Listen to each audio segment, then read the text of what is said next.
Une nouvelle qui est tombée pendant l'intervention d'Émile, c'est la déclaration de Poutine en pleine négociation à Genève. Il vient d'indiquer que les troupes russes, il demandait aux troupes russes de se retirer dès demain, ce qui montre que, vous voyez, on est dans une histoire à rebondissement. Alors, on ne va pas en tirer à chaud toutes les conclusions, mais on peut... D'abord, il faudra vérifier que ce retrait est effectif pour l'ensemble des forces et pas simplement partiellement.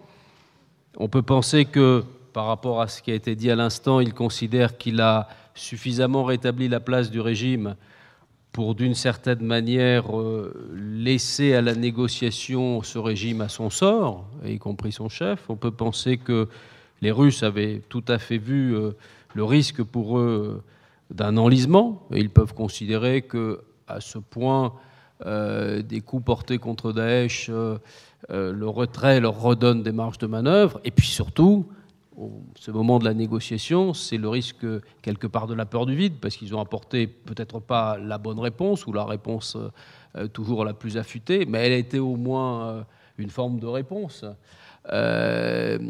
sécuritaire dans la région. Et donc le retrait russe, évidemment, remet tout le monde aussi devant ses responsabilités, et notamment tous ces acteurs que vous avez cités, et aussi les Occidentaux et les Américains. Donc la nouvelle est trop récente, on aura l'occasion de revenir, de vérifier de quoi ces propos, quels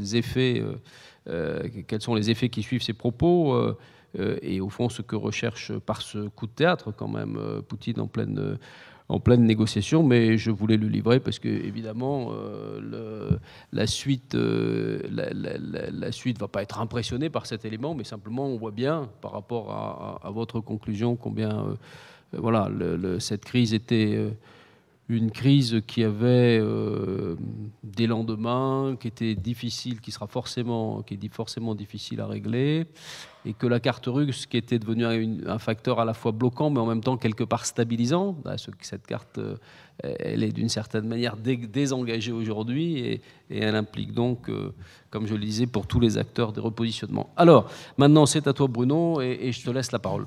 Oui, merci Louis. Je vais être très rapide pour donner une bonne partie de mon temps de parole à la salle, puisque c'est un sujet qui suscite énormément de curiosité et de controverses. C'est la déclaration de Poutine à ma connaissance. Il a déclaré qu'il ordonnait à, je cite, l'essentiel de ses forces aériennes de se retirer, sans que nous sachions, en tout cas que je sache à ce stade, s'il s'agit juste de se repositionner sur les 2 points d'appui aériens dont il dispose à l'ouest de la Syrie, ou s'il s'agit d'un retour sur le territoire national. Mais de toute façon, Poutine, c'est le coup de théâtre permanent, et ça cache toujours quelque chose. Voilà les 2 certitudes qu'on a à ce stade. Je vais, plutôt que de donner ma propre vision des choses, puisque j'ai déjà eu l'occasion de le faire il y a quelques semaines, poursuivre la réflexion et plutôt poser un certain nombre de questions à Émile pour engager le débat. Et Émile, tu choisiras toi-même celles auxquelles tu souhaites répondre. Tu n'as pas parlé de la France. La France est-elle, comme on le dit souvent, hors jeu, entre guillemets? Ce diagnostic est assez répandu chez les commentateurs français. Qu'en penses-tu? Les États-Unis ont-ils vraiment tous les torts, à la fois en 2003 et en 2013? S'ils n'étaient pas intervenus en 2003, est-ce qu'on n'aurait pas eu une guerre civile encore plus sanglante en Irak que ce qu'on a en Syrie aujourd'hui? S'ils étaient intervenus en 2013, quel aurait été l'impact d'une intervention en 2013? Les Russes ont-ils vraiment tous les torts? La question symétrique. Si la Russie n'était pas intervenue... Ah, voilà une question approuvée par Nicole, alors que ma question sur les États-Unis ne lui plaisait pas du tout. Si la Russie n'était pas intervenue, est-ce que Daesh n'occuperait pas Damas? Je ne donne pas mon avis sur ces questions, mais je pense que ce sont des questions légitimes et qui, en tout cas, sont posées dans une partie de l'opinion française. Quelques questions sur les acteurs locaux. Tu as dit qu'il était... je me demande s'il n'y a pas une petite contradiction dans ton discours, non pas dans ta pensée, dans ton discours. Tout ce que tu écris et ce que tu dis laisse penser qu'on peut isoler une opposition mainstream, comme tu dis, mais tu évoques aussi, tu ne l'as pas fait ce soir, mais tu l'évoques souvent, les passerelles multiples d'opportunisme qui existent dans l'engagement de telle ou telle personne, de tel ou tel sous-groupe, dans telle ou telle mouvance, dans tel groupe. Est-ce que véritablement il est possible d'isoler aujourd'hui encore une faction, des combattants en nombre significatif qui ne soient pas du tout affiliés ni au djihadisme, ni même à l'islamisme politique, et est-ce qu'on peut encore les aider? Le discours qu'on a beaucoup entendu en Europe et ailleurs sur Bachar, protecteur des chrétiens d'Orient, c'est quelque chose... J'y reviens, pourquoi? Parce qu'on entend encore aujourd'hui ce discours. Quelle est sa réalité? Qu'en penses-tu? J'aurais aussi une question sur le Hezbollah, mais peut-être qu'on va la laisser de côté. J'aimerais savoir, tu as parlé du Hezbollah, je sais, mais justement, j'ai laissé l'essentiel de mon temps de parole à la salle, donc je l'utilise pour le rendre à Émile d'abord, avant de le rendre à la salle. Le Hezbollah va-t-il sortir affaibli ou renforcé? Le Hezbollah saigne, et en même temps, il acquiert une compétence militaire, notamment dans les opérations combinées avec les forces aériennes syriennes, qu'il n'avait jamais eues. Donc, va-t-il sortir le jour où la guerre syrienne se terminera, ou en tout cas entrera dans une nouvelle phase? Le Hezbollah sera-t-il renforcé ou au contraire affaibli? Tu as parlé des frontières. Quel est l'avenir des frontières dans la région aujourd'hui? Malgré 30 années de dessins dans le New York Times sur les nouvelles frontières du Moyen-Orient, 40 ans même, 40 ans, je crois que les premiers, c'est dans les archives de New York Times des années 70, sur les nouvelles frontières du Moyen-Orient, le fait est que juridiquement, ces frontières n'ont pas bougé, à part celle du Yémen, elles n'ont pas bougé. Est-ce que plutôt que de redessiner des frontières, qui est du fantasme de journalistes, d'analystes ou peut-être de géographes, est-ce qu'il n'est pas plutôt question d'états, d'enveloppes juridiques qui n'ont plus beaucoup de signification politique? Et en dépit de l'acte très symbolique de l'enlèvement de 2-3 bornes de ce qu'on a appelé la ligne Sykes-Picot, qui n'est pas la ligne Sykes-Picot, il y a quand même, en tout cas, sur le plan du droit international, encore une réalité, une sirène Irak. À partir de 2006, on a vu, là encore, partout des scénarios d'éclatement, de fragmentation de l'Irak. L'Irak existe encore. Est-ce que cette résilience des frontières et des États, au moins sur le papier, va continuer? Et est-ce qu'elle n'est pas en décalage de plus en plus fort, justement, avec les réalités sur le terrain? Enfin, beaucoup de choses que tu as dit me rappellent un État, un autre État, une autre guerre très longue et qui continue aujourd'hui, c'est l'Afghanistan. L'Afghanistan qui avait le record du monde du nombre de réfugiés pendant très longtemps, jusqu'à ce que la Syrie arrive. Est-ce que, à la fois sur le plan de la longévité de la guerre, de l'implication des puissances extérieures et de ses résonances mondiales, est-ce que la Syrie n'est pas quelque part un nouvel Afghanistan, avec tout ce que ça emporte de conséquences, bien sûr, négatives pour nous? On pourrait d'ailleurs prolonger les comparaisons très loin entre la livraison des Stinger en Afghanistan et la non-livraison des successeurs des Stinger en Syrie.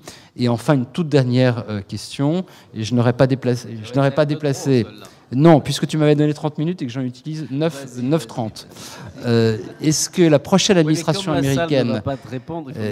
J'ai choisi, j'ai dit à Émile que si c'était les questions que je me posais et qu'il serait libre ensuite, avec la salle bien sûr, de répondre à celles qu'il souhaitait, naturellement. Toute dernière question, est-ce qu'on ne peut pas dire que... Ou alors, je vais faire ça sous forme d'affirmation. Ça ne sera pas une question.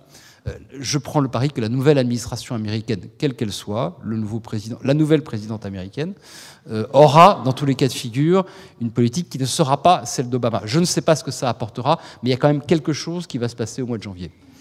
Merci Bruno, à la fois de cette affirmation finale et de ces questions pertinentes. Émile, tu as la parole. D'accord. Je ne vais pas suivre un ordre très logique. Je vais choisir quelques questions. Je vais commencer par la question du Hezbollah. S'il va sortir affaibli ou renforcé, je pense qu'il va sortir transformé. Je ne pense pas... I'm not being cheeky. Je n'essaie pas de rejeter. Je pense que tous les acteurs dans la région vont sortir transformés de cette expérience. Donc oui, le Hezbollah est contraint domestiquement au sein du Liban, parce qu'il a certaines priorités. Aujourd'hui, les priorités, c'est en Syrie, c'est à sécuriser ses lignes d'approvisionnement, c'est se battre là-bas. Mais en même temps, le Hezbollah s'est toujours considéré comme un acteur qui était plus grand que le Liban, au-dessus du Liban. C'est un acteur qui se voit comme plus important que ce petit pays bordélique, impossible à gérer, qui est le Liban. Il est très frustré. C'est une question de self-image, de la manière dont il se perçoit, comme étant plus pur, qui se bat pour des causes plus grandes, etc. Et je pense que le Hezbollah va devenir, il est déjà une force encore plus formidable au point de vue militaire dans la région. Mais c'est un acteur qui est encore plus contraint aujourd'hui par des considérations confessionnelles. Son image est ruinée pour toujours. Ce n'est plus un acteur qui va réussir à récupérer le flambeau de la lutte anti-Israël, etc. Ce discours n'a plus beaucoup de crédibilité à travers la région. Et en fait, c'est un acteur qui aujourd'hui est sous pression. Tous les Libanais le sont dans les pays du Golfe. Le Hezbollah vient d'être listé comme organisation terroriste par les pays du Golfe. Il y a une déclaration des ministres de l'Intérieur de la Ligue arabe, etc. Donc, on perd sur certains tableaux, on gagne sur d'autres, mais c'est un acteur qui va continuer à être central dans toutes ces dynamiques. La question de la France, est-ce que la France est hors jeu ? Moi, j'ai beaucoup de sympathie pour la position française, en fait, sur la Syrie. Je lis la presse ici, je sais que quelquefois, il y a beaucoup de critiques qui sont dirigées envers le gouvernement sur cette gestion. Mais en fait, je pense que, premièrement, le gouvernement français a toujours une idée plus claire de la réalité sur le terrain que même les Américains.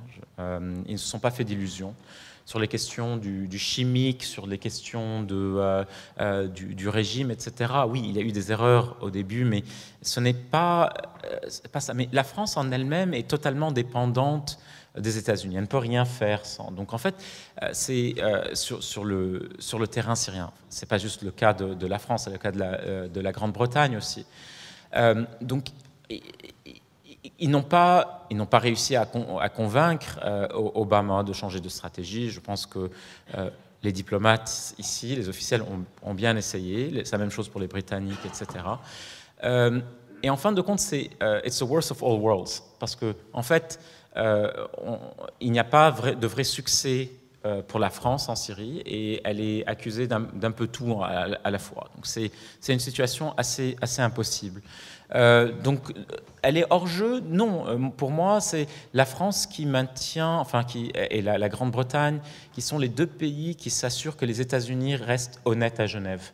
C'est les deux pays qui font des déclarations pour rappeler l'importance de la transition, pour rappeler qui est vraiment la source du problème, etc. Donc non, elle n'est pas hors jeu.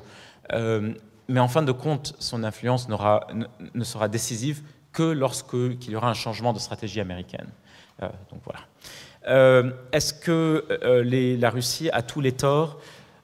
Non, je pense que d'un point de vue de Moscou, ils ont bien joué ce jeu-là. Enfin, il y a quelques mois, tu t'en souviens, tout le monde, on annonçait que l'aventure militaire russe allait être un désastre absolu. Obama l'a annoncé, d'autres, etc. Non, c'était une opération limitée qui a atteint des objectifs militaires, politiques, réels, etc. Donc, du point de vue russe, ils ont défini des choses qui sont totalement logiques, vu leurs intérêts. Le problème, c'est plutôt nous. On se fait l'illusion qu'en fait, les Russes, oui, ils vont vraiment frapper Daesh. Bon, c'est entre 10 et 15% des frappes russes qui ont frappé Daesh. S'ils voulaient vraiment le faire, au lieu de se focaliser sur Alep, ils auraient pu aller à Palmyre plus tôt. Ils se tournent vers Palmyre aujourd'hui parce que, justement, ils ont réussi à couper Idlib, Azaz, etc. Il ne faut pas se faire d'illusions. la campagne militaire russe a profité à Daesh dans beaucoup de territoires au centre de la Syrie. Donc voilà, tous les torts, non, les Russes ont le mérite d'avoir identifié des intérêts et d'avoir déployé des ressources au service de ces intérêts. Le problème avec la position américaine, est-ce qu'elle a tous les torts? Oui, peut-être en fait, c'est que les Américains on a eu droit à une suite de déclarations, alors c'était soit sur l'humanitaire, on n'acceptera jamais de génocide, la ligne rouge sur le chimique, etc. Mais rien n'est appliqué. Et ensuite, on réalise quelques années plus tard qu'en fait, non, c'est vraiment le dossier iranien qui avait la primauté, qu'en fait, on ne voulait pas être impliqué, etc. Ce qui fait que les acteurs locaux, régionaux, internationaux, les alliés, les partenaires des États-Unis sont eux perdus. Et eux essaient de s'adapter à ce changement de donne. Donc oui, je serais plus critique envers les États-Unis. La question de l'opportunisme des acteurs locaux est essentielle. Elle est fondamentale. Beaucoup de gens ne passent pas assez de temps à s'intéresser à ça parce que c'est tellement complexe. C'est plus intéressant et plus facile en même temps de regarder la Syrie à travers le prisme de la géopolitique, parce que là, on comprend les intérêts, etc.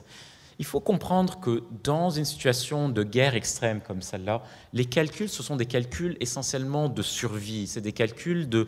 on fait des deals locaux, on s'arrange avec tel et tel groupe, etc. Parce qu'on a besoin d'armes, de munitions, de bouffe, parce qu'on doit préserver, protéger ce village, etc. Donc oui, il y a eu un opportunisme. Et il y a eu un opportunisme énorme, très sérieux du côté des rebelles. En 2012-2013, ils ont commis de grosses erreurs avec Jabhat al-Nusra, qui est une extension d'Al-Qaïda. Mais ça ne veut pas dire que Jabhat al-Nusra... Enfin, Jabhat al-Nusra est un mouvement djihadiste qui doit être combattu très sérieusement. Mais Jabhat al-Nusra, je dirais qu'un bon tiers de ça, ce sont des paysans syriens qui cherchent à s'enrôler. Ce n'est pas nécessairement de l'idéologie. Est-ce qu'ils sont récupérables? Oui, je pense qu'il y a une partie qui est récupérable. Mais pour le faire, on doit déployer des politiques, on doit leur offrir quelque chose, on doit créer des alternatives à ces groupes-là. Est-ce que ça va se produire? Je ne crois pas, je ne le sais pas. J'ai toujours cet espoir qu'en fait, le Ahrar al-Sham, qui est un mouvement salafiste radical mais non djihadiste, va se briser en deux, où les extrémistes d'Ahrar al-Sham vont rejoindre Jabhat al-Nusra et les modérés, je suis désolé d'utiliser ce mot, mais les modérés de Jabhat al-Nusra ou ceux qui ont rejoint par opportunisme vont rejoindre Ahrar al-Sham. Et en fait, on voit ça maintenant à Idlib, on voit de vraies tensions, de vrais débats, etc.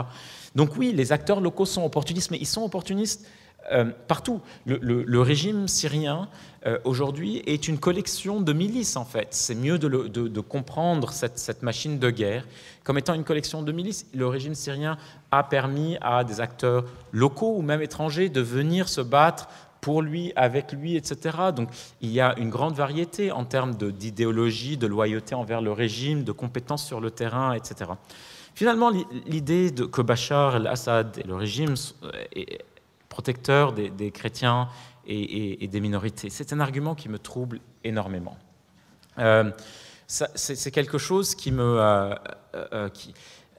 et pas seulement moi, beaucoup de Syriens chrétiens, beaucoup de chrétiens dans la région, etc. Parce que plus on se focalise sur le problème des chrétiens et des minorités, plus en fait on exacerbe ce problème. Parce que, premièrement, les plus grandes victimes en Syrie aujourd'hui, ce sont des Syriens sunnites de classe moyenne et pauvre. C'est eux qui meurent ou qui sont déplacés dans plus grand nombre. Donc se focaliser sur les chrétiens, c'est en fait ne pas être honnête, de ne pas reconnaître honnêtement ce qui est en train de se passer. Est-ce que les chrétiens ou les autres minorités risquent de payer un prix proportionnellement plus grand? Oui, bien sûr, parce qu'ils sont de petites communautés. Mais si on veut regarder en chiffres absolus, il n'y a pas photo.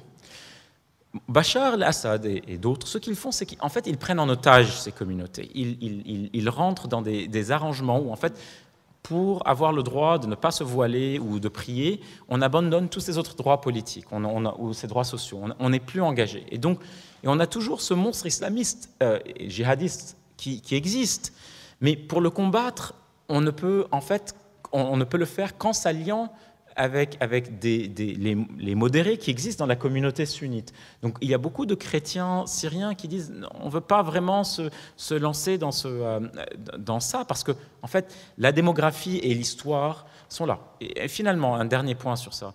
La majorité des chrétiens, une très grande partie des chrétiens, le déclin des chrétiens en Syrie, en Irak, pas en Égypte en fait, ça a commencé sous les régimes arabes nationalistes. Ce n'est pas juste une question de la montée de l'islamisme. Ça exacerbe. Mais la tendance était négative depuis longtemps, sous Assad, sous Saddam Hussein, etc. Donc, il faut juste mettre ça en perspective. Merci. Alors, la salle.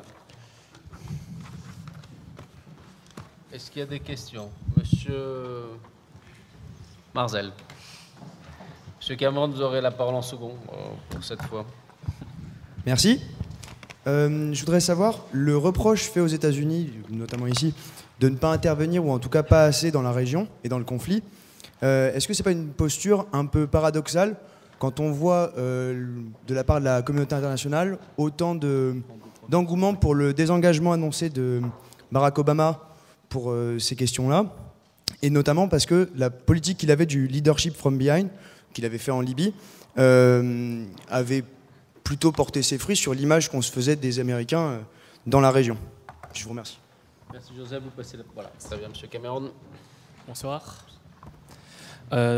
Pensez-vous que la seule solution pour retrouver la sécurité dans la région soit que toutes les parties en présence aient pour seule cible Daesh, quitte à régler ensuite les divergences internes, ou au contraire faut-il gérer celles-ci et en priorité, et ne pas oublier Al-Nosra? Merci. Alors, une troisième question, et puis on laissera répondre Émile Okayen. Alors, est-ce qu'il y a par ici? On vous a vu là-haut, mais on viendra vous pour le deuxième ronde de questions, s'il y a un accès plus facile. Mademoiselle, allez-y.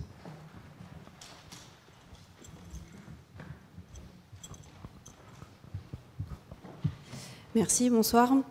On sait bien que la perception que les États ont entre eux dans la région alimente leur politique de sécurité. Tout à l'heure, vous avez dit que laisser gérer la région aux mains de l'Arabie Saoudite d'une part et de l'Iran d'autre part ne serait pas nécessairement la solution. Donc ma question rejoint celle qui était posée précédemment, c'est de savoir comment vous envisagez une architecture de sécurité régionale si il y a d'une part le retrait des Américains de la région et d'autre part si il ne doit pas y avoir de polarisation autour de l'Arabie Saoudite et de l'Iran. Merci. Merci beaucoup. Émile. Alors, d'abord la question de l'architecture de sécurité régionale. Si vous êtes universitaire dans le domaine, etc., là, les 10 prochaines années, on va lire des milliers de papiers sur ça. Alors, lancez-vous très tôt, parce que c'est vraiment la question qui nous occupe tous. Parce que c'est très difficile de créer soit un concert des nations, soit... Enfin, on va mettre plusieurs idées sur la table. Quand, en fait, les États se délitent, quand il y a une faiblesse tellement fondamentale de ces États. Les États ne sont pas capables dans la région aujourd'hui de se mettre autour d'une table, de se mettre d'accord sur des règles du jeu et de les appliquer. Et c'est ça, il y a des États qui ne sont plus nécessairement des États. En Libye, on a 3 gouvernements. En Syrie, on parle de scénarios de partition. En Irak, le débat, c'est est-ce qu'on arme les Kurdes à travers Bagdad, on les arme directement, donc on n'est pas encore à ce moment-là, et peut-être qu'on ne le sera pas. Et c'est un peu tragique, parce que ça veut dire que pour qu'il y ait un ordre régional, ou en tout cas une mesure de stabilité pour vous, pour ceux qui vivent en Europe, dans le voisinage immédiat, etc., il va falloir être impliqué. Et c'est vraiment la question de quel type d'implication. Est-ce que c'est l'implication à l'américaine aujourd'hui, où on a des forces spéciales, des drones, etc. Est-ce que c'est du soutien à telle ou telle? Est-ce que c'est des décisions très transactionnelles ou est-ce que c'est un engagement plus soutenu? Je vais être honnête, aujourd'hui, si vous me demandez de décrire ce que je préférerais en termes d'architecture, ce que je recommanderais à des officiels, j'aurais beaucoup de mal. Je ne suis pas là, je ne pense pas qu'il y ait d'autres idées. Ce que je sais, c'est que la manière dont les États-Unis sont en train de se retirer de la région, et qu'on soit d'accord ou pas, que ce soit légitime ou pas, est en train de créer beaucoup plus de divisions et de troubles dans tout ça. Ce qui me ramène à votre question. Oui, il y a des gens qui espèrent qu'en fait, que le combat contre Daesh devienne la pierre d'angle de l'architecture régionale. On peut tous se mettre d'accord que c'est un monstre, donc on va combattre ça. Les Américains ont essayé, ça ne va pas marcher. Et non seulement ça, je pense que c'est un mauvais diagnostic. Daesh c'est le symptôme d'un problème, ce n'est pas la source du problème. Donc, et en fait, on ne devrait pas je ne pense pas qu'il faut donner la priorité l'un sur l'autre. Daesh est une menace sécurité immédiate. On le sait, on est à Paris. Je suis aussi libanais. On a eu un attentat de Daesh 24 heures avant les attentats de Paris. Donc, je suis parisien aussi, donc on souffre un peu. C'est assez tragique. Donc, il faut prendre cette menace très au sérieux. Mais conceptuellement et d'un point de vue politique, on ne peut pas se permettre de traiter un problème au lieu de l'autre. On peut sûrement pas.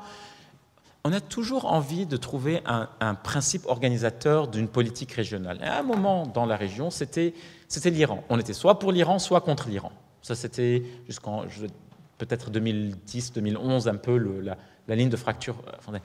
Et ça n'a pas marché. Il faut que ce soit quelque chose de plus sophistiqué. Malheureusement, je ne crois pas qu'on a le type de leadership moyen-oriental, quel que soit le pays, pour vraiment aboutir à quelque chose qui mobilise tout le monde. C'est pour ça qu'en fait, que les pays occidentaux le veuillent ou pas, ils vont être they're gonna be sucked, ils vont être aspirés, ils vont être obligés d'être sur la table, en fait. Et finalement, non, en fait, je pense que j'ai répondu aux 3 questions. Merci. Merci. Alors, il y avait une question là-haut. Il y en a 2, je crois, même. Et là-bas.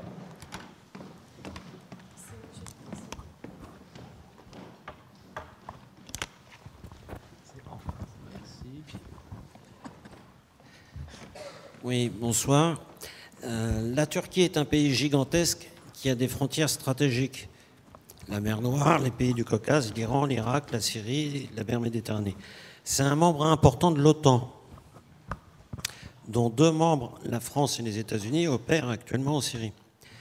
Que fait l'OTAN depuis la Turquie, à part les grandes oreilles?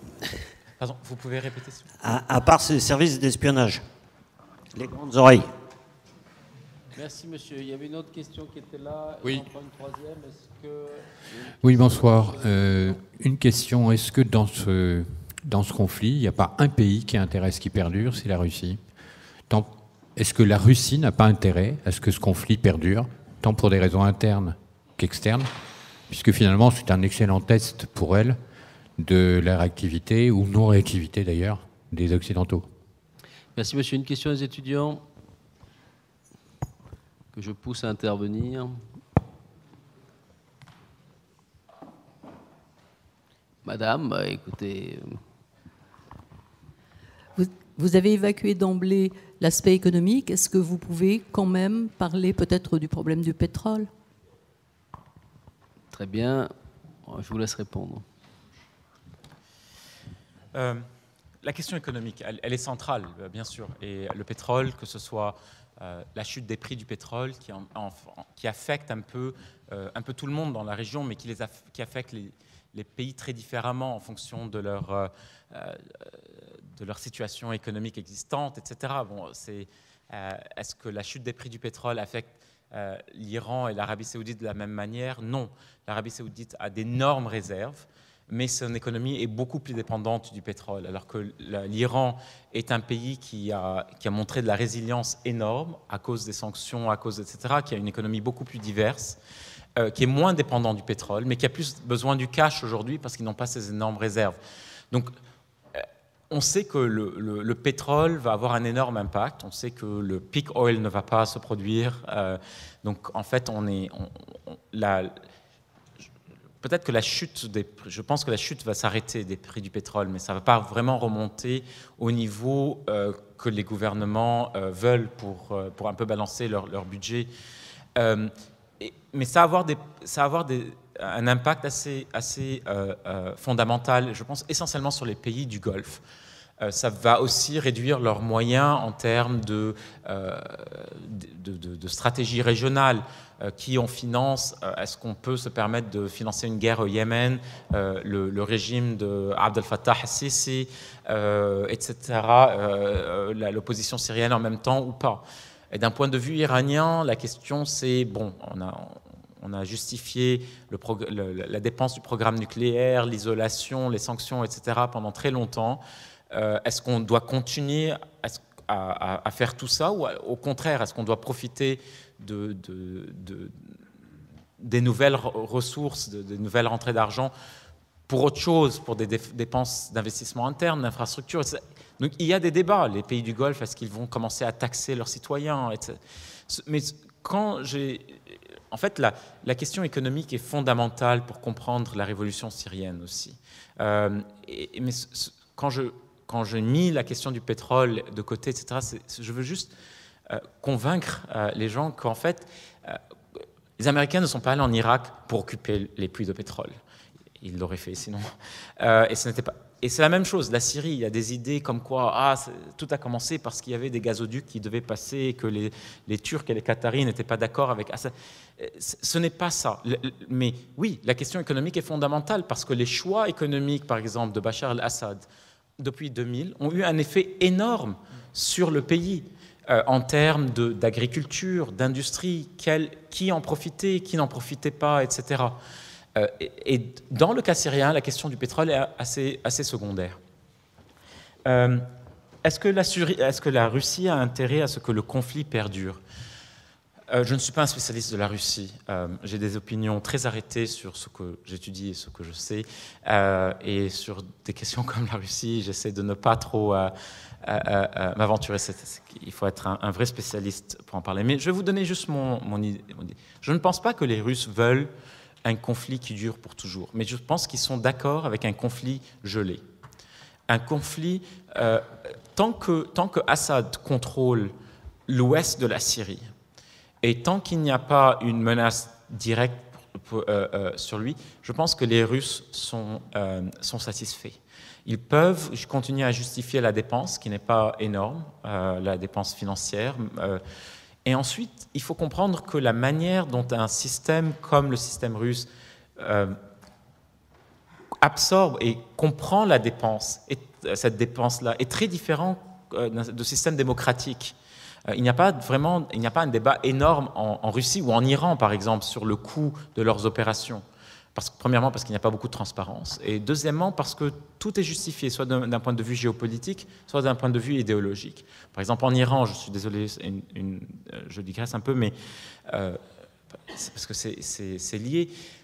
En Iran, il y avait un peu de dissension sur la question syrienne jusqu'en 2014. Pas de vrai, elle n'a pas eu un vrai impact sur la politique. Mais dans les élites, il y avait des questions, est-ce qu'on devrait le faire, à quel point, etc. En 2014, quand Daesh a conquis Mossoul, etc., l'argument à Téhéran, enfin, il y a eu un consensus, parce qu'en fait, c'est l'argument de Bush en 2001-2002. You have to fight them there so they don't fight you here. Et donc c'est ça, c'est les Iraniens, en fait, ils justifient le coût de cette intervention en Syrie en disant on doit combattre les extrémistes en Irak ou en Syrie, sinon ils vont venir chez nous. Donc il y a une manière de justifier ces coûts d'un point de vue interne. Mais non, je ne pense pas que, en particulier, la Russie veut un conflit qui ne fait que brûler pendant très longtemps. Mais je pense que les Russes ont déjà achevé, ont déjà des objectifs stratégiques assez conséquents. Assad reste, il est au centre de la diplomatie. La Russie, aujourd'hui, est un acteur clé dans la configuration régionale. On voit la Jordanie, les Émirats, d'autres pays, l'Égypte, parler beaucoup plus à la Russie, respecter la Russie. Un dirigeant arabe m'a une fois dit I don't like what Putin does, but I like how he does it. On aime la perception de la puissance dans la région. Quand tout est chaos autour de nous, quelqu'un qui a l'air déterminé, capable de rentrer dedans, etc., est impressionnant, même si on n'aime pas ce qu'il fait. On a juste besoin de quelqu'un qui montre du muscle. Et finalement, la question de la Turquie aussi. Je ne suis pas un spécialiste de la Turquie, donc je serai, j'espère, assez humble sur le... la Turquie est un pays énorme. Pardon ? Oui, je sais. Je ne suis pas non plus un pays de l'OTAN. Il y a un spécialiste à côté de moi. Donc, en fait, on va laisser d'ailleurs voilà. peut-être un peu après pour Bruno réagir à tout ce qui a été dit aussi. Non, mais termine. Et puis, je pense que l'OTAN n'est pas, en tant que tel, n'est pas un acteur dans la région aujourd'hui. Et ce n'est pas... enfin, on a vu, par exemple, l'OTAN ne pas montrer beaucoup de solidarité avec la Turquie. Peut-être que c'était la bonne raison, parce qu'il y a des fois où les Turcs vont peut-être trop loin. On n'est pas très content en Europe de la complaisance vis-à-vis de l'extrémisme là-bas, donc on ne veut pas vraiment s'engager dans ça. Mais non, sur la question syrienne et sur la question irakienne, ce n'est pas l'OTAN. Ce sont les États-Unis, la France, la Grande-Bretagne, la Turquie, quelques pays arabes, les Russes et les Chinois. L'OTAN, en termes de système d'alliance, n'existe pas. Merci. Je vais peut-être passer la parole à Bruno. Un tout petit mot sur vas-y. la Turquie. Oui, vas-y. Non, juste sur la question de la Turquie et de l'OTAN aujourd'hui. Prends mon micro, j'ai l'impression que le tien ne marche plus. Bon. Juste un tout petit mot sur la Turquie et l'OTAN. Premièrement, je ne suis pas sûr que si la Turquie n'était pas membre de l'OTAN aujourd'hui, elle serait acceptée dans l'OTAN. Deuxièmement, je crois que beaucoup de pays de l'OTAN s'interrogent sur la manière dont ils pourraient être mis en demeure par Ankara de les soutenir lorsque les choses, si les choses pouvaient aller plus mal avec la Russie. Troisièmement, je pense que de même que M. Chalikashvili est tombé dans un piège russe en 2008, M. Erdogan est tombé dans un piège russe en 2015. Quatrièmement, j'espère que les Américains penseront à dire à Ankara ce qu'ils disent à Taipei, à savoir que nous nous sommes engagés à vous défendre si vous êtes attaqués, mais si c'est vous qui tirez le premier, vous serez tout seul. Je ne suis pas totalement sûr que ce soit la stratégie américaine. J'espère que c'est la stratégie américaine. Ce que je crains plus que tout, c'est un concours de virilité dans tous les sens du terme entre Vladimir Poutine et Recep Tayyip Erdogan. Et là, je sais que beaucoup de pays de l'OTAN ne seront pas d'accord pour manifester leur solidarité n'importe comment vis-à-vis de la Turquie si les choses s'enveniment avec la Russie. Le problème, c'est que parallèlement, si vous commencez à mettre en cause la perception de la crédibilité de la garantie américaine et de l'article 5 du traité de Washington, vous avez un effet retour, un choc en retour sur la perception de la crédibilité de l'OTAN de manière générale.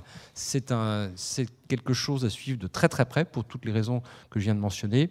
Mais sinon, je partage le diagnostic de base d'Émile Kayem sur lequel l'OTAN n'est pas un acteur majeur dans cette situation, dans cette question aujourd'hui. Émile, peut-être une dernière question qui servira peut-être à la conclusion. C'est une question qu'avait posée Bruno. C'est la question des frontières. Ce conflit met en cause la stabilisation des frontières autrefois reconnues. On voit un remodelage possible dans la région. Et j'en profite parce que je ne reprendrai plus la parole pour vous dire que lundi prochain, nous accueillons Jeffrey Lewis. Et donc, Émile, tu as la parole à la fois pour répondre à cette question que tu as adressée Bruno et pour conclure. Merci.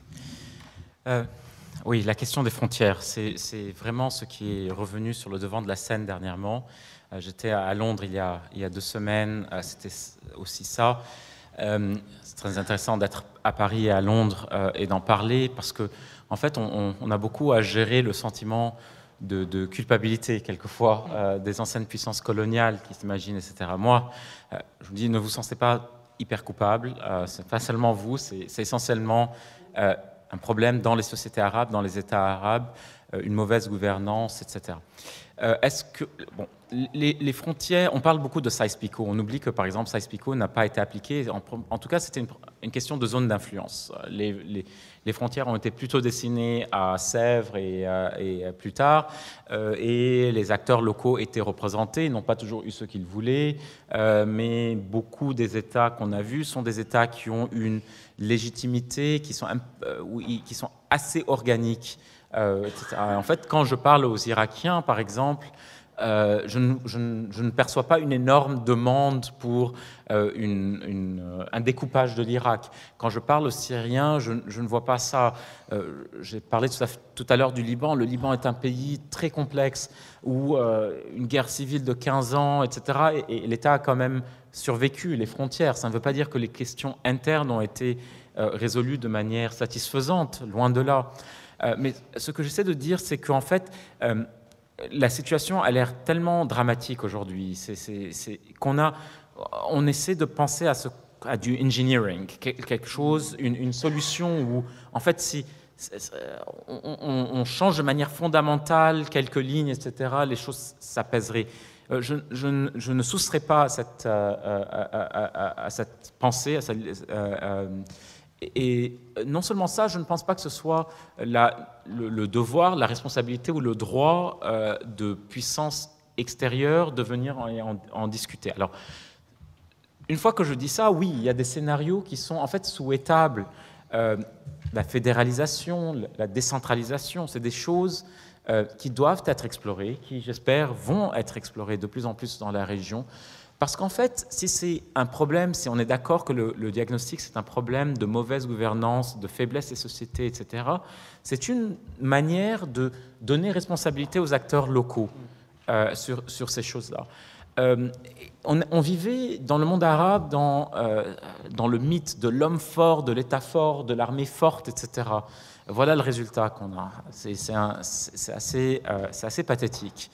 Les grands pays de la région, des pays qui avaient des ressources énormes, qui étaient encore une fois des États centralisés, la Syrie, l'Irak, la Libye, l'Égypte, etc., sont des pays à la traîne. C'est des pays où il y a très peu d'initiatives locales, où il n'y a pas de décentralisation administrative, où les minorités se sentent toujours mises à mal, etc. Donc on va devoir réfléchir à ça. Mais ce qui me terrifie, c'est de penser à des diplomates, des chercheurs, etc., occidentaux qui sont autour dans des salles en train de dessiner des frontières. Maintenant, ce à quoi on assiste en Syrie aujourd'hui, c'est la partition de facto du pays. Mais c'est une partition soft. Ce n'est pas... ce qu'on contrôle est à nous, mais on continue un peu à faire du commerce, on ne pense pas nécessairement à poser son drapeau, etc.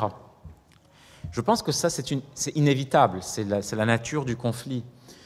Mais je ne pense pas que ce soit quelque chose qui va durer pour toujours. Et ensuite, il y a autre chose. On a tendance à regarder la partition en Syrie, par exemple.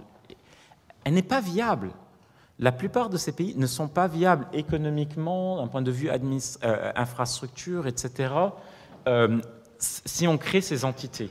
Maintenant, on va, encore une fois, fédéralisme, décentralisation, c'est vraiment la voie du futur. C'est peut-être la seule note positive que j'offre ici, et je ne suis même pas sûr que ça va se produire de mon vivant, mais on est aujourd'hui obligé, on est au pied du mur, on doit penser différemment au futur des États de la région, et je pense que la Syrie et l'Irak sont les deux laboratoires, en fait. Merci beaucoup. Merci beaucoup.